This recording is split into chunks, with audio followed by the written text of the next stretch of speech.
Everyone, welcome to the platform educational भैया और मैं हूँ आपकी विज्ञान दीदी। आज हम क्लास 10th का चैप्टर पढ़ने वाले हैं। चैप्टर का नाम है लाइफ प्रोसेसेस। ठीक है, तो आप सब अपने कॉपी पेन के साथ रेडी हो जाओ। लाइफ प्रोसेसेस क्या होता है? लाइफ प्रोसेसेस वो सारे प्रोसेसेस का सम होता है जिनकी वजह से हम सरवाइव कर पा रहे हैं। मतलब शॉर्ट में समझना है तो वो सारे प्रोसेसेस जिनकी वजह से हम जिंदा है उनको हम लाइफ प्रोसेसेस बोलते हैं। For example nutrition, respiration, excretion and transportation, ये सारे प्रोसेसेस लाइफ प्रोसेसेस होते हैं।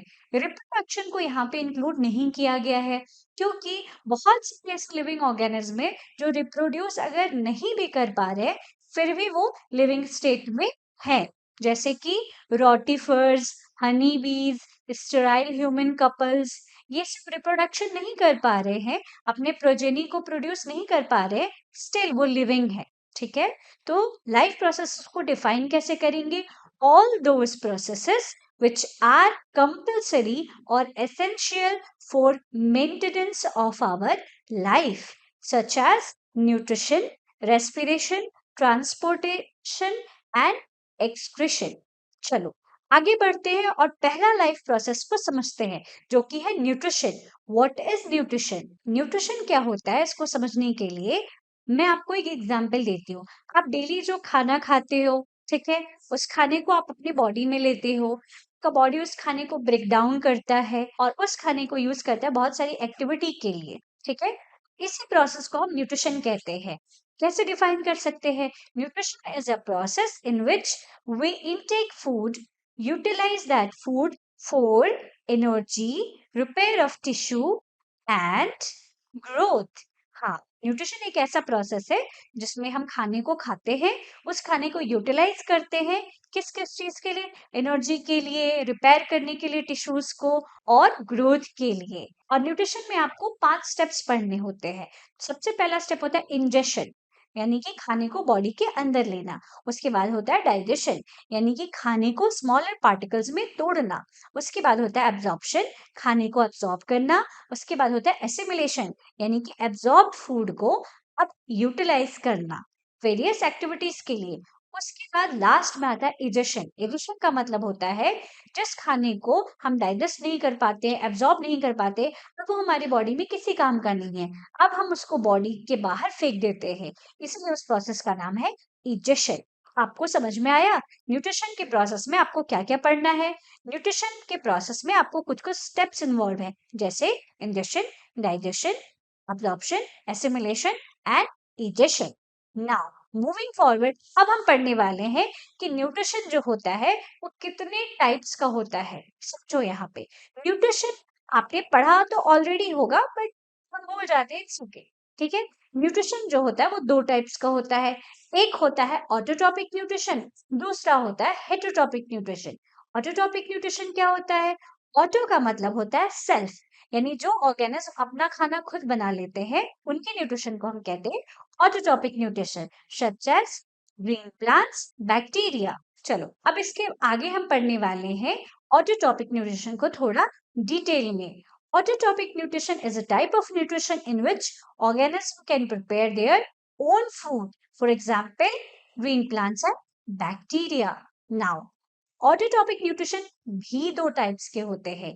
एक होता है फोटो ऑटोट्रॉपिक और एक होता है कीमो ऑटोट्रॉपिक। फोटो ऑटोट्रॉपिक में ऑर्गेनिज्म क्या करते हैं? सनलाइट का यूज करते हैं या लाइट का यूज करते हैं और उस लाइट को यूज करके अपना खाना बनाते हैं, जैसे कि ग्रीन प्लांट्स।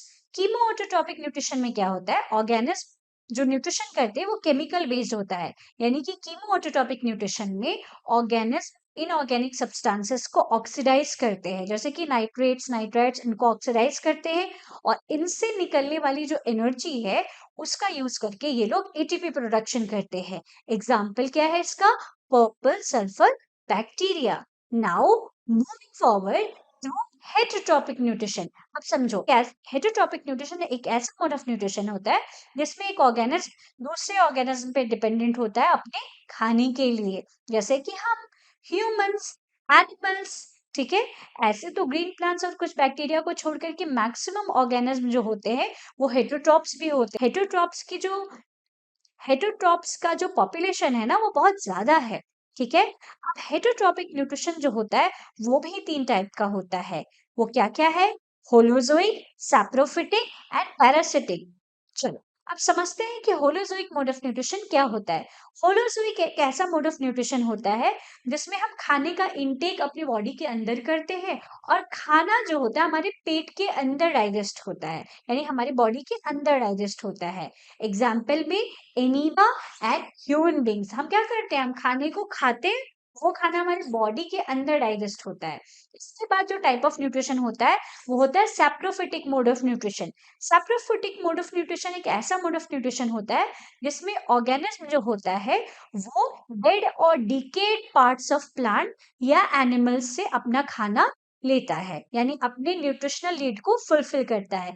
एग्जाम्पल में फंगी जो होते हैं ना, फंगी जो ग्रुप के मेंबर्स होते हैं वो saprophytic mode of nutrition perform करते हैं। इसके बाद आता है parasitic mode of nutrition. Parasite ऐसे ऑर्गेनिज्म होते हैं जिनके लिए एक होस्ट कंपलसरी है। ठीक है, जैसे एग्जाम्पल से समझो, आपके घर में कोई गेस्ट आता है, ठीक है, तो आप उसके लिए होस्ट बनते हो। ठीक है, जितना कुछ भी खाने पीने का सामान है वो आप आपके गेस्ट को प्रोवाइड करते हो, और आपका गेस्ट क्या करता है, आराम से आपके घर पे आता है, आपके घर पे रहता है और आपके घर पे बैठ करके खाना पीना खाता है, एंजॉय करता है। तो पैरासिटिक मोड ऑफ न्यूट्रिशन ऐसा ही होता है।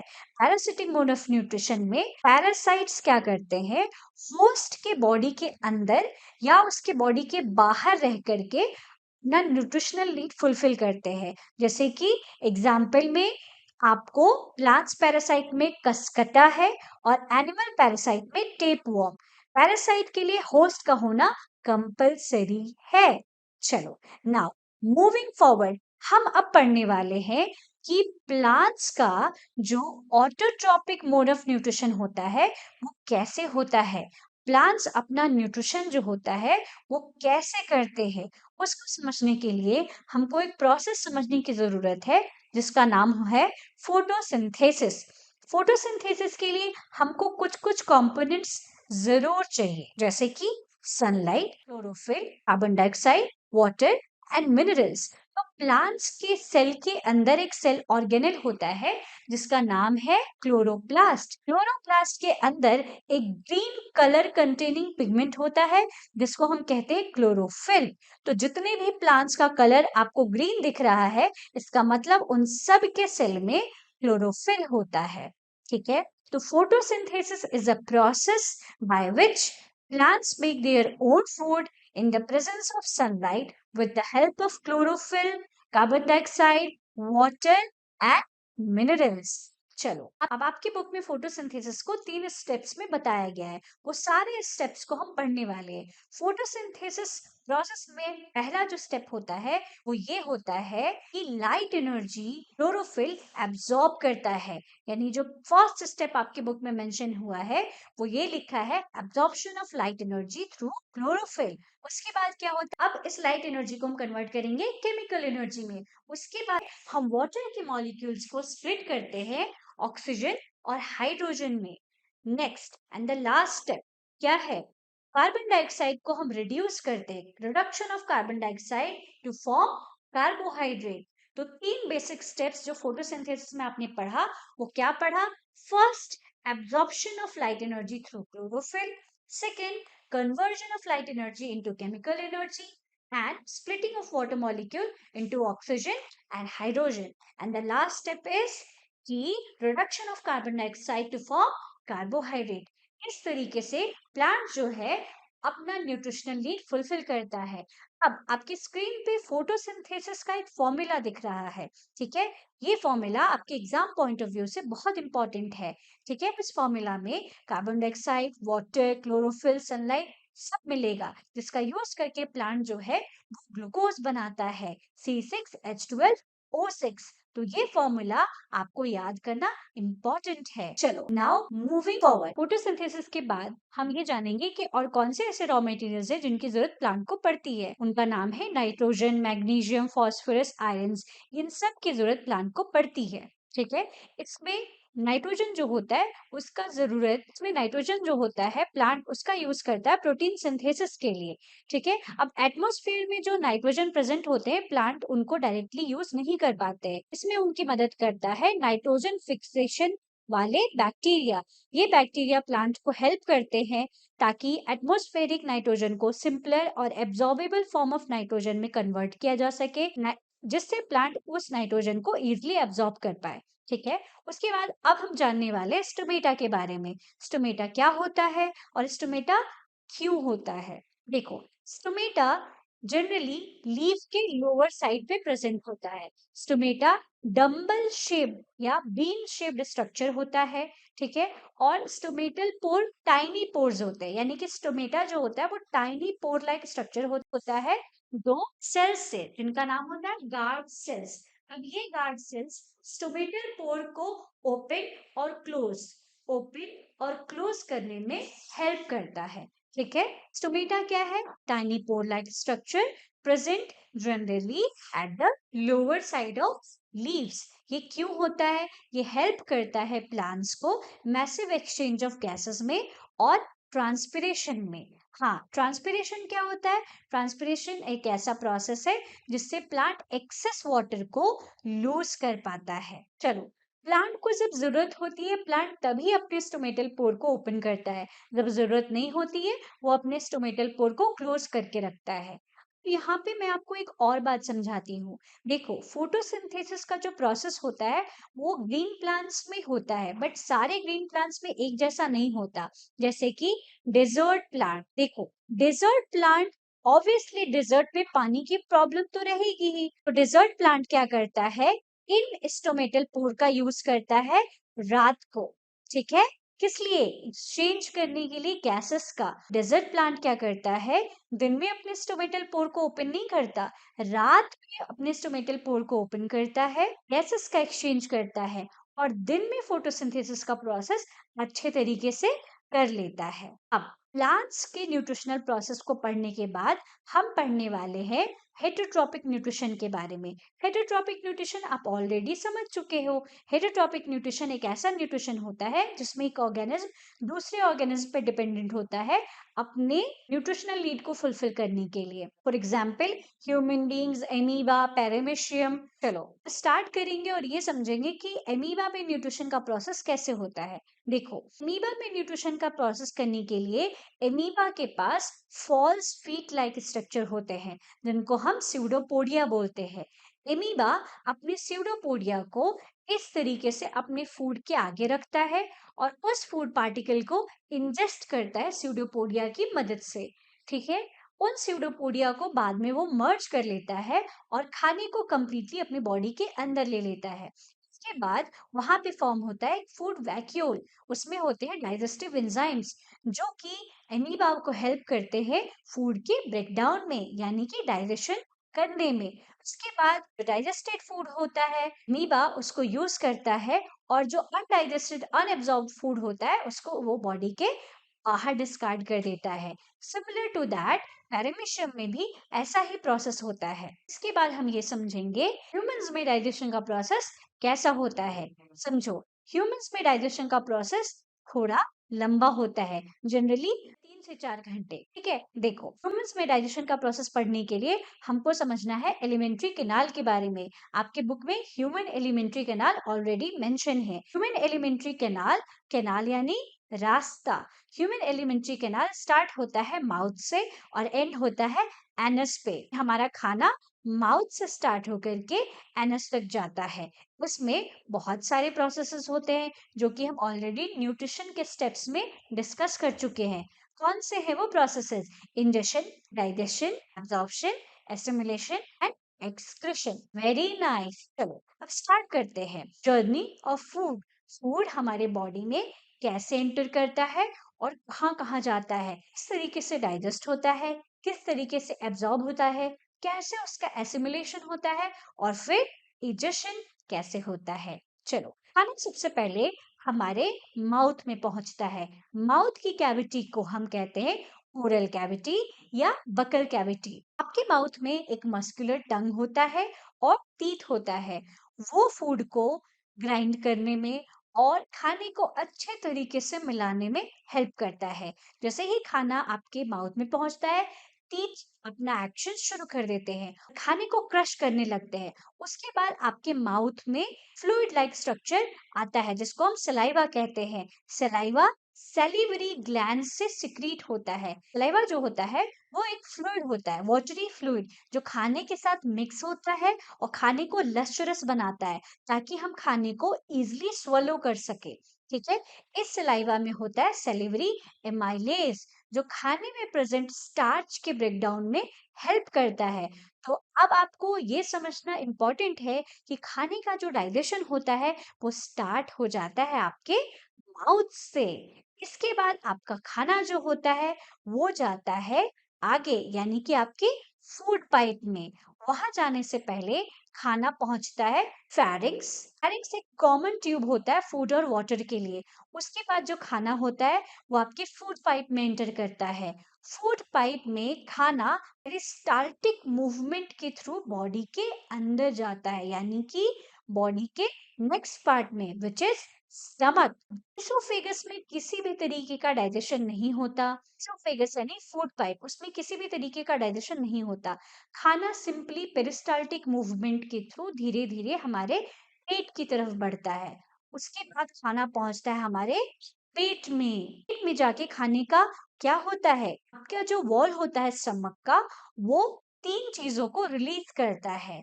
क्या है वो चीज? हाइड्रोक्लोरिक एसिड, म्यूकस और एक एंजाइम जिसका नाम है पेप्सिन। ठीक है।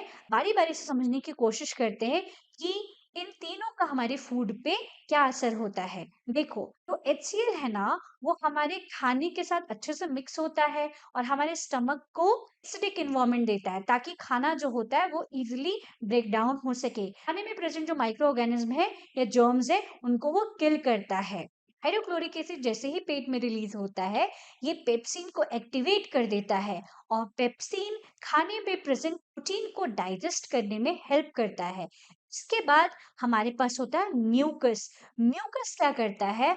म्यूकस हमारे इंटरनल स्टमक के वॉल को एसिडिक बर्न से, यानी कि स्ट्रॉन्ग HCl एसिड से प्रोटेक्ट करने में हेल्प करता है। आई होप आप इन तीनों का फंक्शन अच्छे तरीके से समझ गए हैं। इसके बाद खाना पहुंचता है हमारे स्मॉल इंटेस्टाइन में। और हमारे पेट में स्मॉल इंटेस्टाइन और लार्ज इंटेस्टाइन दोनों है। अब यहाँ पे समझो, स्मॉल इंटेस्टाइन का सिर्फ नाम ही स्मॉल है, उसका लेंथ स्मॉल नहीं है, उसका लेंथ लार्ज इंटेस्टाइन से ज्यादा है। खाना जब स्मॉल इंटेस्टाइन में पहुंचता है तो वो थोड़ा थोड़ा डाइजेस्ट हो चुका होता है। अब स्मॉल इंटेस्टाइन में पहुंचने के बाद स्मॉल इंटेस्टाइन के वॉल में होता है इंटेस्टाइनल जूसेस, जो वो रिलीज करता है। उसके बाद खाने को फर्दर डाइजेस्ट करने में दो और लोग यहाँ पे पार्टिसिपेट करते हैं, जिनका नाम है लिवर और पैनक्रियाज। लिवर क्या करता है? लिवर सिक्रीट करता है बाइल जूस। ठीक है। जो कि खाने प्रेजेंट लार्जर फैट ग्लोब्यूल्स को स्मॉलर फैट मॉलिक्यूल्स में तोड़ता है, जिसको हम इमल्सिफिकेशन ऑफ फैट बोलते हैं। लिवर के बाइल जूस के बाद अब यहाँ पे रोल आता है पैनक्रियास का। पैनक्रियास रिलीज करता है ट्रिप्सिन और लाइपेज। ट्रिप्सिन क्या करता है? ट्रिप्सिन खाने में जो प्रोटीन होता है उसको फर्दर डाइजेस्ट करने में हेल्प करता है, और जो लाइपेज होता है वो इमल्सिफाइड को फर्दर ब्रेक डाउन करने में हेल्प करता है। अब इंटेस्टाइनल जूसेस जो इंटेस्टाइन वॉल से रिलीज होता है, वो खाने में प्रेजेंट कार्बोहाइड्रेट, प्रोटीन और फैट्स को कंप्लीटली डाइजेस्ट करता है। चलो, अब हम दूसरा लाइफ प्रोसेस पढ़ेंगे जिसका नाम है रेस्पिरेशन। लेकिन रेस्पिरेशन को समझने के लिए हमें समझना होगा ब्रीदिंग को। देखो, ब्रीदिंग रेस्पिरेशन से थोड़ा अलग होता है। ब्रीदिंग का मतलब होता है इनहेलेशन और एक्सहेलेशन। जब हम ऑक्सीजन रिच एयर को अपने बॉडी के अंदर लेते हैं, उसको हम इनहेलेशन कहते हैं, और जब हम कार्बन डाइऑक्साइड रिच एयर को बॉडी के बाहर निकालते हैं, उसको हम एक्सहेलेशन कहते हैं। अब समझो, ब्रीदिंग सिर्फ एक फिजिकल प्रोसेस है जिसमें सिर्फ गैसेस का एक्सचेंज होता है। अब आते हैं रेस्पिरेशन पे। देखो, जब हम खाना खाते हैं तो वो खाना ऑक्सीजन की मदद से टूटता है और हमें एनर्जी मिलती है। इस प्रोसेस को हम रेस्पिरेशन कहते हैं। रेस्पिरेशन और ब्रीदिंग थोड़ा सिमिलर है बट सेम नहीं है। तो सिंपल वर्ड्स में याद रखो, ब्रीदिंग मतलब लंग्स के अंदर गैसेस का एक्सचेंज और रेस्पिरेशन का मतलब सेल्स के अंदर एनर्जी का प्रोडक्शन। अब हम आगे देखेंगे कि रेस्पिरेशन कितने टाइप्स का होता है। देखो, रेस्पिरेशन जो है वो दो टाइप्स का होता है, एरियोबिक रेस्पिरेशन और एनारोबिक रेस्पिरेशन। अब देखो, एरियोबिक रेस्पिरेशन क्या होता है। अब एरियोबिक रेस्पिरेशन का मतलब होता है जो रेस्पिरेशन ऑक्सीजन के प्रेजेंस में होता है। अब देखो, खाने में प्रेजेंट जो ग्लूकोज होता है उसको जब ऑक्सीजन के प्रेजेंस में तोड़ा जाता है तो हमें बहुत ज्यादा एनर्जी मिलती है और इसी को हम एरियोबिक रेस्पिरेशन कहते हैं। अब दूसरा टाइप का रेस्पिरेशन है एनारोबिक रेस्पिरेशन। देखो, खाने में प्रेजेंट ग्लूकोज जब बिना ऑक्सीजन के टूटता है तो बहुत कम एनर्जी मिलती है, जिसे हम एनारोबिक रेस्पिरेशन कहते हैं। तो अब हम दूसरे टॉपिक के बारे में पढ़ने वाले हैं, जो ये है कि how does air enters our body. चलो अब स्टेप बाय स्टेप समझते हैं कि एयर आखिर हमारे बॉडी में एंटर कैसे करता है। सबसे पहले एयर जो है हमारे नॉस्ट्रिल से हमारे बॉडी के अंदर आती है। नॉस्ट्रिल के वॉल्स में प्रेजेंट होता है फाइन हेयर्स और म्यूकस, जो इसी एयर को फिल्टर करने में हेल्प करता है। अब वहां से फिल्टर्ड एयर नेजल पैसेज और फिर नेजल चैम्बर में जाता है, फिर फेरिंग्स में आता है। फेरिंग्स एक कॉमन रास्ता है फूड, वाटर और एयर के लिए। उसके बाद हवा क्रॉस करता है लैरिंक्स, जो कि हमारा वॉइस बॉक्स है। उसके बाद ट्रैकिया तक पहुंचती है। ट्रैकिया के बाद आता है रिंग्स ऑफ कार्टिलेज, जो हमारे एयर पैसेज को कोलैप्स होने से बचाता है। अब इसके बाद ये रास्ता दो ब्रांचेस में बट जाता है, जिसको हम कहते हैं ब्रोंकी। हमारे पास दो ब्रोंकी है, एक लेफ्ट साइड पे और एक राइट साइड पे। ब्रोंकी आगे चल करके प्राइमरी, सेकेंडरी और टर्शियरी ब्रोंकी में डिवाइड होता है। अब ये ब्रोंकी आगे चल करके और छोटे छोटे ब्रांचेस में डिवाइड होते हैं, जिन्हें हम ब्रोंकियोल्स कहते हैं। ब्रोंकियोल्स के एंड पे होती है छोटी छोटी इरेगुलर एयर सैक्स, जिसको हम कहते हैं एल्वियोली। एल्वियोली ही सबसे इंपॉर्टेंट जगह है, यही वो जगह है जहाँ पे एक्चुअल गैसेस का एक्सचेंज होता है। अब एल्वियोली के अंदर जो ऑक्सीजन प्रेजेंट होता है वो हमारे ब्लड में एंटर करता है और ब्लड में जो कार्बन डाइऑक्साइड है वो एल्वियोली को जाता है और उसके बाद हमारे बॉडी के बाहर चला जाता है। समझो, एल्वियोली की वॉल्स बहुत पतली होती है और उनके वॉल्स में बहुत सारे ब्लड वेसल्स होते हैं, जिससे गैसेस का एक्सचेंज बहुत इजी हो जाता है। देखो, जब हम सांस अंदर लेते हैं तो हमारा रिब्स ऊपर लिफ्ट होता है और हमारा डायफ्राम नीचे जाकर के फ्लैट हो जाता है, जिससे चेस्ट कैविटी थोड़ा एक्सपैंड होता है, जगह बढ़ती है और हवा बाहर से हमारे लंग्स के अंदर एंटर करता है। ये एयर जाकर एल्वियोली को फिल करती है। अब ब्लड क्या करता है, बॉडी के बाकी पार्ट से कार्बन डाइऑक्साइड वाला एयर को कैरी करके लाता है और एल्वियोली में छोड़ देता है। अब एल्वियोली में मौजूद ऑक्सीजन को ब्लड अब्सॉर्ब कर लेता है और बाकी बॉडी पार्ट्स तक पहुंचाता है। ब्रीदिंग के बाद भी हमारे लंग्स में कुछ अमाउंट ऑफ एयर बचा रहता है, जिसे हम रेसिडुअल एयर कहते हैं। अब इसकी वजह से हमें गैसेस के एक्सचेंज करने में प्रॉपर टाइम मिलती रहती है। देखो, जब किसी एनिमल का बॉडी साइज बहुत बड़ा हो जाता है ना, तो सिर्फ डिफ्यूजन से ऑक्सीजन हर जगह नहीं पहुंच पाती। इसीलिए बॉडी यूज करती है रेस्पिरेटरी पिगमेंट्स का, जो ऑक्सीजन को हर जगह कैरी करती है। ह्यूमंस में इसी रेस्पिरेटरी पिगमेंट को हम हेमोग्लोबिन कहते हैं, जो कि प्रेजेंट होता है हमारे रेड ब्लड सेल्स में। ये ऑक्सीजन के साथ एक स्ट्रॉन्ग बॉन्ड बनाता है और हेमोग्लोबिन ऑक्सीजन को कैरी करके हमारे पूरे बॉडी पार्ट्स तक पहुंचाता है और साथ ही साथ कार्बन डाइऑक्साइड को भी कैरी करके लंग्स तक पहुंचाता है, जिससे हम कार्बन डाइऑक्साइड को अपने बॉडी के बाहर कर सके। कार्बन डाइऑक्साइड ऑक्सीजन के कंपैरिजन में पानी में ज्यादा सॉल्युबल होता है, इसलिए हमारे ब्लड में डिजॉल्व फॉर्म में प्रेजेंट होता है। चलो, तो अब हम समझेंगे कि प्लांट्स की बॉडी में रेस्पिरेशन का प्रोसेस कैसे होता है। देखो, प्लांट्स रेस्पिरेशन का प्रोसेस दिन में भी करता है और रात में भी, और उन्हें भी हमारी तरह ऑक्सीजन की जरूरत पड़ती है। ये बात तो तुम्हें ऑलरेडी पता है कि प्लांट्स फोटोसिंथेसिस के प्रोसेस से अपना खाना बनाता है। अब इसी खाने को वो तोड़ेगा ताकि उसे एनर्जी मिल सके। देखो, प्लांट्स के पास हमारी तरह लंग्स या रेस्पिरेटरी ऑर्गन्स नहीं होता, लेकिन उनकी बॉडी में गैसेस एक्सचेंज होने के लिए एक स्पेशल तरीका होता है। प्लांट्स की बॉडी में गैसेस एक्सचेंज सिंपल डिफ्यूजन के मेथड से होता है। ये गैसेस का एक्सचेंज लीव्स में स्टोमेटा के थ्रू, स्टेम में लेंटिसल्स के थ्रू और रूट्स में रूट हेयर्स के थ्रू होता है। देखो, प्लांट के हर लिविंग सेल में रेस्पिरेशन का प्रोसेस होता है, क्योंकि हर सेल को एनर्जी की जरूरत तो पड़ती है ना। ये देखो तुम्हारी स्क्रीन पे, तो ये देखो रेस्पिरेशन का बेसिक इक्वेशन जो प्लांट की बॉडी में हो रहा है। देखो, इस एनर्जी का यूज प्लांट्स अलग अलग तरीके से करते हैं, जैसे कि ग्रोथ के लिए, नए टिश्यूज बनाने के लिए और डेली के फंक्शंस को कंप्लीट करने के लिए। देखो, इस एनर्जी का यूज प्लांट अलग अलग तरीके से करते हैं, जैसे कि ग्रोथ, नए टिश्यूज बनाने के लिए और अपने फंक्शंस को करने के लिए। यहाँ पर समझो कि प्लांट्स में रेस्पिरेशन और फोटोसिंथेसिस के बीच में क्या डिफरेंस होता है। फोटोसिंथेसिस के केस में प्लांट्स कार्बन डाइऑक्साइड को कंज्यूम करके ऑक्सीजन बाहर रिलीज करता है, लेकिन रेस्पिरेशन के केस में प्लांट हमारी तरह ऑक्सीजन को कंज्यूम करता है और कार्बन डाइऑक्साइड को बाहर रिलीज करता है। तो ये था एक सिंपल और इजी तरीका, जिससे तुम ये समझोगे कि प्लांट्स में आखिर रेस्पिरेशन का प्रोसेस कैसे होता है। प्यारे दोस्तों, अब हम दूसरे लाइफ प्रोसेस के बारे में पढ़ेंगे, जिसका नाम है ट्रांसपोर्टेशन। देखो, ट्रांसपोर्टेशन का मतलब होता है किसी चीज को एक जगह से दूसरे जगह तक लेकर के जाना। जैसे कि हमारे बॉडी के अंदर फूड, हॉर्मोन्स, साल्ट और वेस्ट मटेरियल को एक जगह से दूसरे जगह ले जाया जाता है।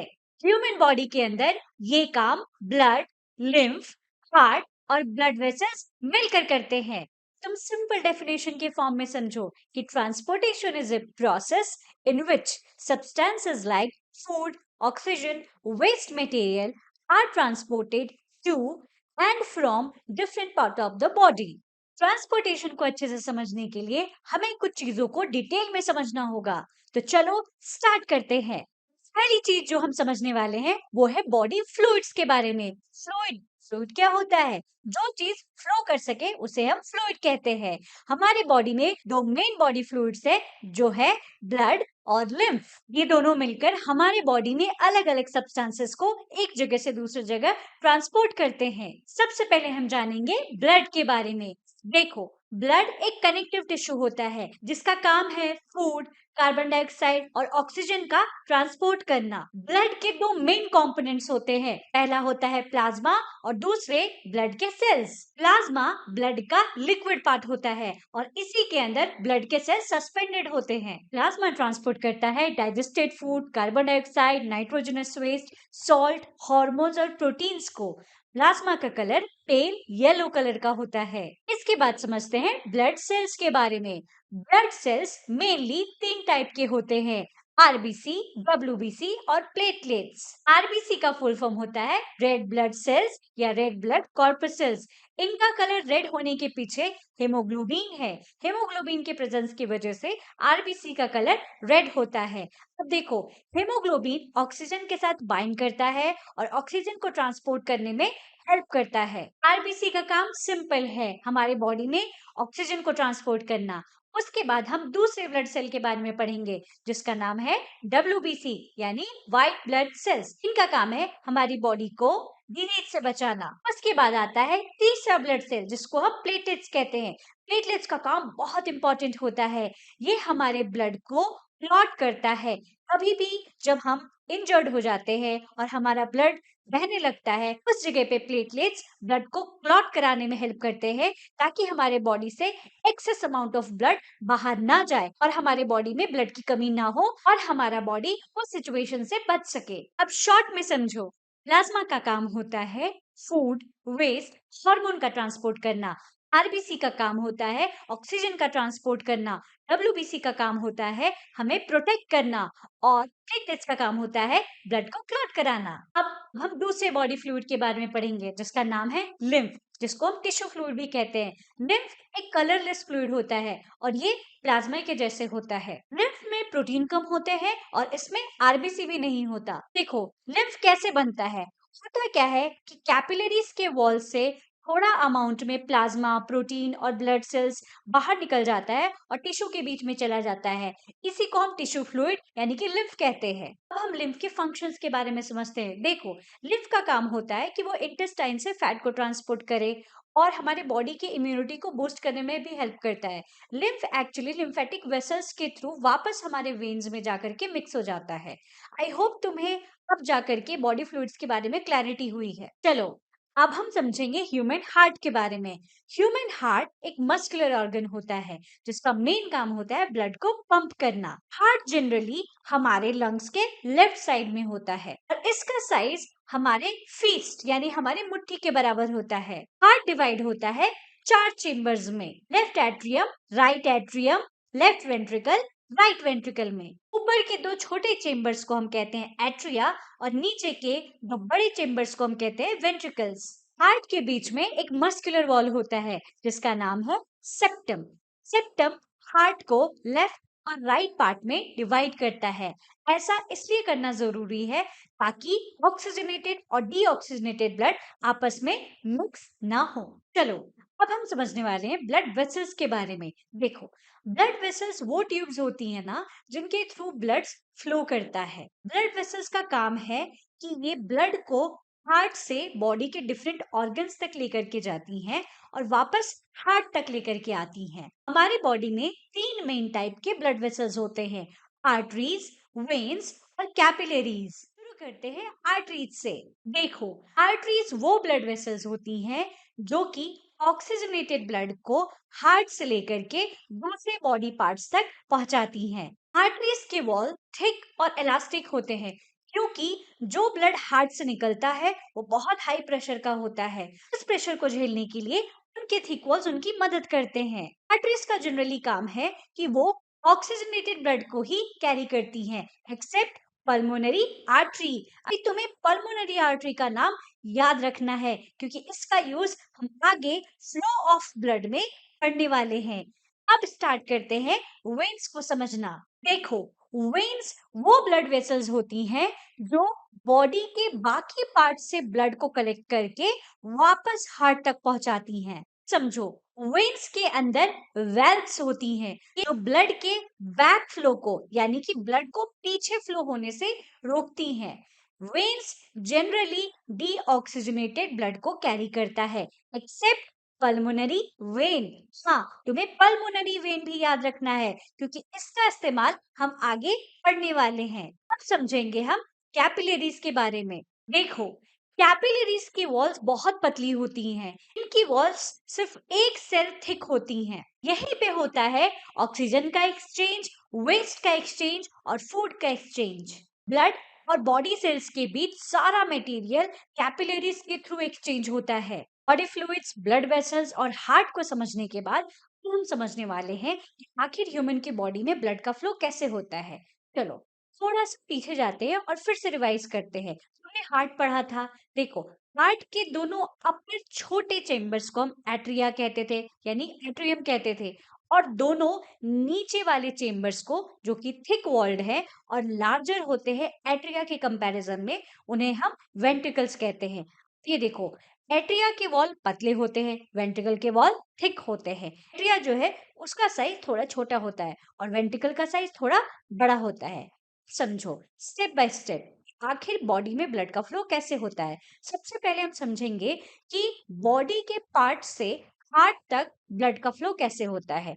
देखो, बॉडी के पार्ट से जो ब्लड वापस हार्ट को जाएगा वो ब्लड डीऑक्सीजनेटेड होता है। इसका मतलब उसमें वेस्ट ज्यादा होता है, यानी सिंपल लैंग्वेज में समझो, कार्बन डाइऑक्साइड का लेवल उस डीऑक्सीजनेटेड ब्लड में ज्यादा होता है। एक और बात जानो, देखो, जब भी चारों चेम्बर्स में से कोई चैम्बर रिलैक्स होगा, इसका सिंपल ये मतलब होता है कि उस चेम्बर के अंदर ब्लड कहीं से आ रहा है। ठीक है, और अगर कोई चेम्बर कॉन्ट्रैक्ट होता है, इसका मतलब ब्लड वहां से बाहर जा रहा है। फिर से बताती हूँ, अगर चारों में से किसी चेम्बर में रिलैक्सेशन हुई, इसका मतलब उस चेम्बर के अंदर ब्लड एंटर कर रहा है, और अगर वो चेम्बर कॉन्ट्रैक्ट हो रहा है, इसका मतलब वहां से ब्लड की एग्जिट हो रही है। देखो, बॉडी पार्ट से डीऑक्सीजनेटेड ब्लड वेन्स कैरी करता है और लेकर के जाता है हार्ट तक, हार्ट के राइट एट्रियम तक। अब देखो, जब ब्लड हार्ट के राइट एट्रियम में आएगा तो राइट एट्रियम रिलैक्स हो जाएगा और ब्लड इजीली उसके अंदर बह जाएगा। तो होता है राइट एट्रियम में कॉन्ट्रैक्शन का प्रोसेस। इससे उसमें प्रेजेंट ब्लड अब राइट वेंट्रिकल में एंटर करता है। राइट वेंट्रिकल का रिलैक्सेशन का प्रोसेस यहाँ पे स्टार्ट हो जाता है। जैसे ही ब्लड राइट वेंट्रिकल में आ जाता है, उसके बाद राइट वेंट्रिकल में भी कॉन्ट्रैक्शन का प्रोसेस स्टार्ट होता है। वहां से डीऑक्सीजनेटेड ब्लड पंप होता है और जाता है लंग्स को, और ये कैरी करने का काम पल्मोनरी आर्टरी का है। हाँ, पल्मोनरी आर्टरी डीऑक्सीजनेटेड ब्लड जो कि राइट वेंट्रिकल से पंप हुआ है उसको कैरी करके ले जाता है लंग्स तक। देखो, ये ब्लड में कार्बन डाइऑक्साइड की क्वांटिटी ज्यादा है। लंग्स के एल्वियोली में ब्रीथ इन करने के बाद ऑक्सीजन ऑलरेडी पहुंच चुका है। तो इस ब्लड से कार्बन डाइऑक्साइड हम वापस लंग्स को देते हैं और लंग्स में प्रेजेंट ऑक्सीजन को वापस इस ब्लड में देते हैं। अब इस ब्लड को हम बोलेंगे ऑक्सीजनेटेड ब्लड। तो ये ब्लड ऑक्सीजन रिच ब्लड हो चुका है। वापस से समझो, अब इस ब्लड को, ये ब्लड ऑक्सीजनेटेड हो चुका है।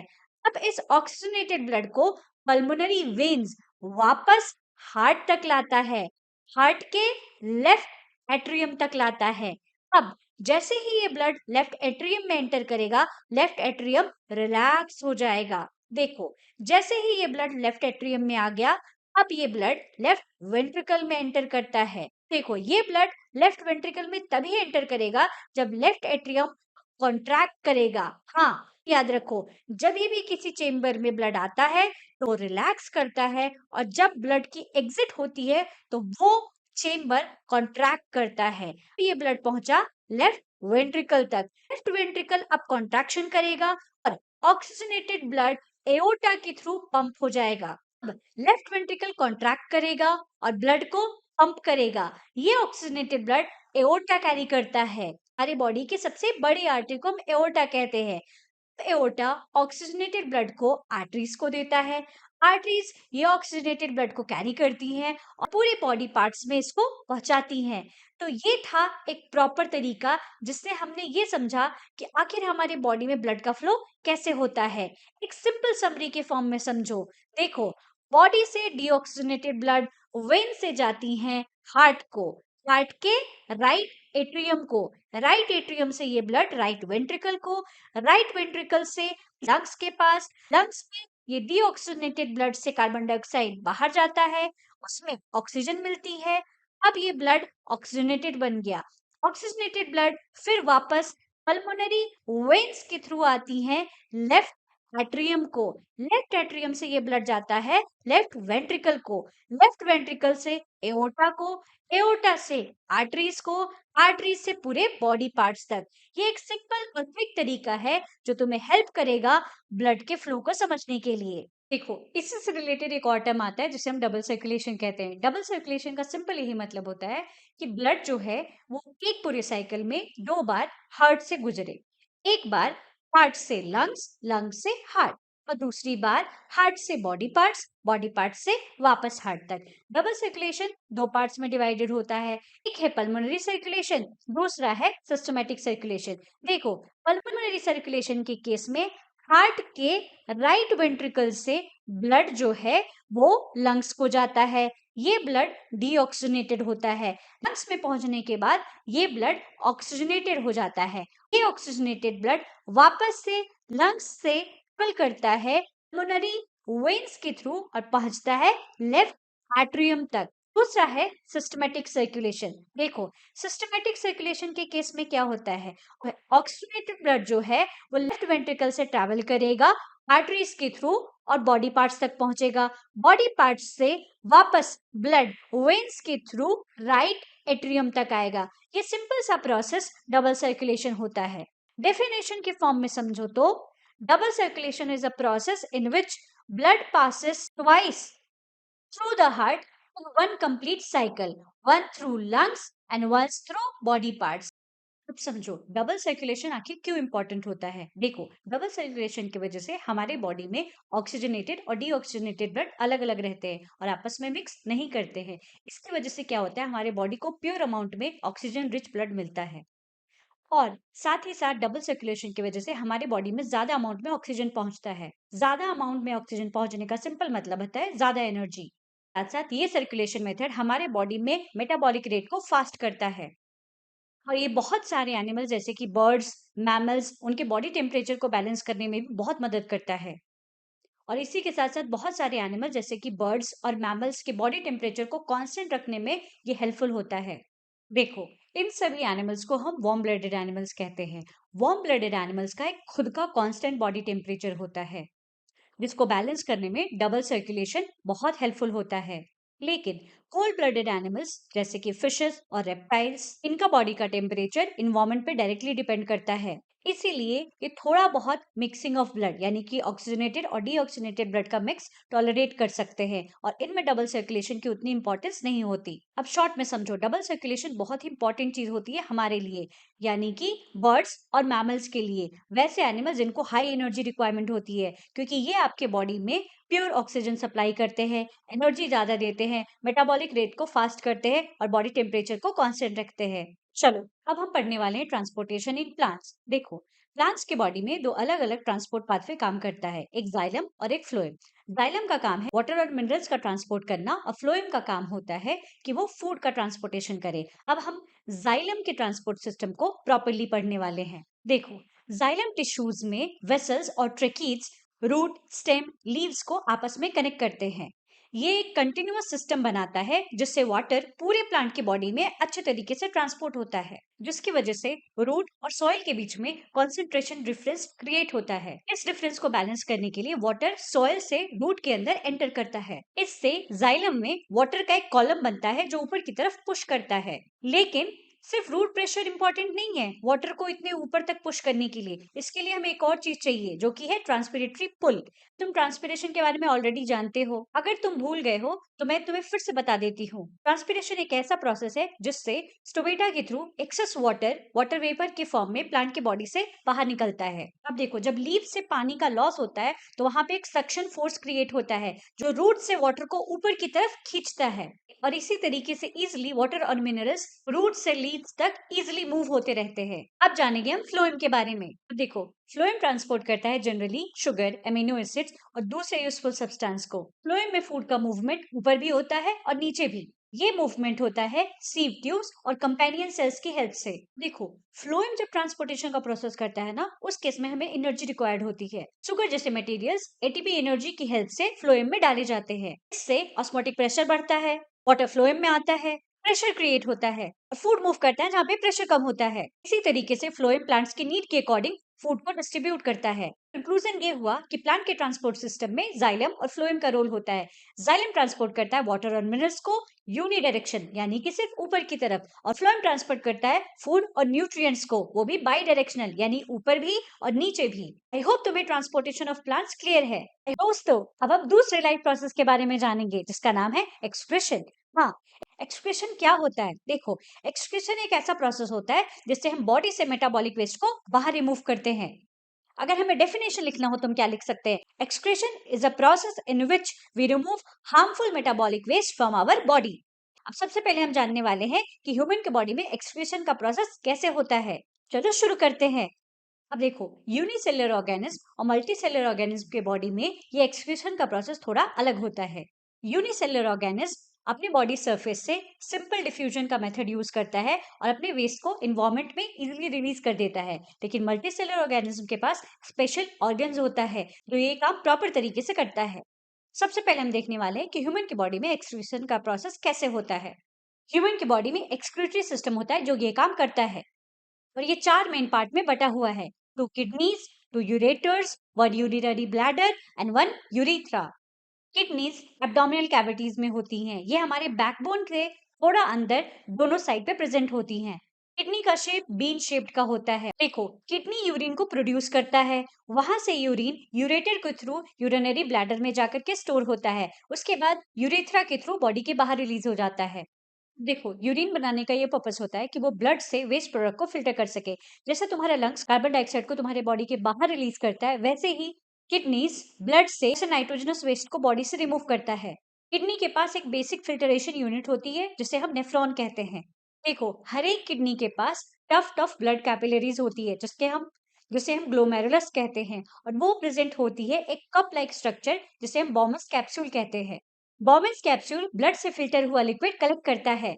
हर किडनी में बहुत सारे नेफ्रॉन्स क्लोजली पैक्ड होते हैं। देखो, स्टार्टिंग में जो फिल्ट्रेट बनता है उसमें ग्लूकोज, एमिनो एसिड, सॉल्ट और बहुत सारा पानी होता है।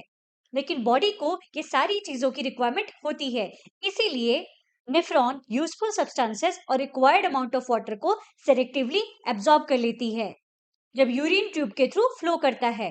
देखो, वाटर का रीएब्जॉर्प्शन इस बात पे डिपेंड करता है कि बॉडी में कितना एक्स्ट्रा वाटर है और कितना ज्यादा वेस्ट मटेरियल है। किडनी के शेप को तुम डिटेल में देखोगे तो वहां तुम्हें दिखेगा ग्लोमेरुलस, बोमेन्स कैप्सूल, पीसीटी जिसको हम प्रॉक्सिमल कॉन्वोल्यूटेड ट्यूब्यूल कहते हैं, बीसीटी डिस्टल कॉन्वोल्यूटेड ट्यूब्यूल और कलेक्टिंग डक्ट। अब हम यूरिन का फाइनल पार्ट समझते हैं। किडनी से यूरेटर, यूरेटर से यूरिनरी ब्लैडर, और जब यूरिनरी ब्लैडर फुल हो जाता है तो हमें यूरिनेट करने का अर्ज होता है। उसके बाद यूरिनरी ब्लैडर से ये यूरिथ्रा के थ्रू बॉडी के बाहर रिलीज होती है। यूरिनरी ब्लैडर मस्कुलर होता है और ये हमारे नर्वस सिस्टम से कंट्रोल होता है, इसीलिए हम अपनी यूरिनेशन को कंट्रोल कर पाते हैं। अब देखो, एक्सक्रीशन हमारे बॉडी के लिए बहुत इंपॉर्टेंट होता है क्योंकि इसकी वजह से हम अपने बॉडी से वेस्ट पार्टिकल्स को बाहर रिलीज कर पाते हैं या रिमूव कर पाते हैं। आई होप तुम्हें ह्यूमन एक्सक्रीशन अच्छे तरीके से समझ में आया है। देखो, कभी कभी इंजरी, इन्फेक्शन या किडनी तक ब्लड कम सप्लाई होने की वजह से किडनी प्रॉपरली काम नहीं कर सकती। इससे बॉडी में हार्मफुल वेस्ट जमा हो जाता है और ये हमारे बॉडी के लिए बहुत डेंजरस होता है। देखो, जब किडनी हमारे ब्लड को अच्छे तरीके से क्लीन नहीं कर पाती तो इस कंडीशन को हम किडनी फेल्योर कहते हैं। ऐसे केसेस में आर्टिफिशियल किडनी यूज किया जाता है। आर्टिफिशियल किडनी एक मशीन होता है जो ब्लड से नाइट्रोजनस वेस्ट को बाहर निकालता है और इस प्रोसेस को हम डायलिसिस कहते हैं। अब हम समझेंगे कि डायलिसिस में एक्चुअली होता क्या है। आर्टिफिशियल किडनी के अंदर बहुत सारी पतली ट्यूब्स होती है और ये ट्यूब सेमी परमिएबल होती हैं। ये ट्यूब्स एक टैंक के अंदर होती हैं और टैंक के अंदर होता है dialysing fluid. Dialysing fluid blood जैसा प्रेशर रखता है लेकिन इसमें किसी भी तरीके का वेस्ट नहीं होता। देखो, डायलिसिस कैसे होता है। पेशेंट का ब्लड ये ट्यूब के अंदर से फ्लो करता है। जब ब्लड ट्यूब्स के अंदर से गुजरता है तो वेस्ट सब्सटेंस जो ब्लड में प्रेजेंट होता है वो डायलाइजिंग फ्लूइड में चला जाता है। फिर क्लीन ब्लड वापस से पेशेंट के बॉडी के अंदर पंप कर दिया जाता है। डिफरेंस ये होता है कि रियल किडनी हमारे ब्लड से वेस्ट को बाहर निकालता है और यूजफुल सब्सटेंस को वापस से रीअब्सॉर्ब करता है। आर्टिफिशियल किडनी सिर्फ हमारे ब्लड से वेस्ट प्रोडक्ट को निकालता है, रीअब्सॉर्प्शन का प्रोसेस नहीं करता। इसीलिए आर्टिफिशियल किडनी किडनी फेल्योर वाले पेशेंट्स के लिए एक लाइफ सेविंग मशीन का काम करता है। आई होप तुम्हें डायलिसिस का प्रोसेस अच्छे तरीके से समझ आया। देखो, अब हम पढ़ने वाले हैं इस चैप्टर का लास्ट टॉपिक जो है एक्सक्रीशन इन प्लांट्स। प्लांट्स अलग अलग तरीके से अपने वेस्ट प्रोडक्ट को डिस्पैच करता है अपने बॉडी के बाहर। जैसे वो ट्रांसपीरेशन का मेथड यूज करके अपने बॉडी से एक्सेस वाटर अपने बॉडी के बाहर निकालता है। प्लांट्स अपने कुछ पार्ट्स जैसे कि लीव्स को गिराकर अपने वेस्ट से छुटकारा पाता है। वेस्ट प्रोडक्ट उन लीव्स में स्टोर हो जाते हैं, उसके बाद वो लीव्स प्लांट से डिटैच हो जाता है। प्लांट्स अपने वेस्ट को सेलुलर वैक्यूल्स के अंदर भी स्टोर करके रख देता है। कुछ वेस्ट प्रोडक्ट रेजिन्स और गम्स के फॉर्म में भी स्टोर होते हैं, खासकर ओल्ड जाइलम के अंदर। प्लांट्स कुछ वेस्ट रूट्स के थ्रू सॉइल में भी रिलीज कर देता है। इन तरीकों से प्लांट अपने एक्सक्रीशन का प्रोसेस अच्छे तरीके से परफॉर्म कर पाता है। शॉर्ट में समझो तो ट्रांसपीरेशन के थ्रू डेड पार्ट्स को गिराकर वैक्यूल्स में स्टोर करके, रेजिन्स और गम्स के फॉर्म में, या फिर सॉइल में रिलीज करके। यहाँ खत्म होता है तुम्हारा लाइफ प्रोसेस का पूरा चैप्टर। आई होप तुम्हें लाइफ प्रोसेस अच्छे तरीके से समझ में आया हो। इसे लाइक करो, चैनल को सब्सक्राइब करो और एग्जाम टाइम में अपने फ्रेंड्स की हेल्प करो इस वीडियो को शेयर करके।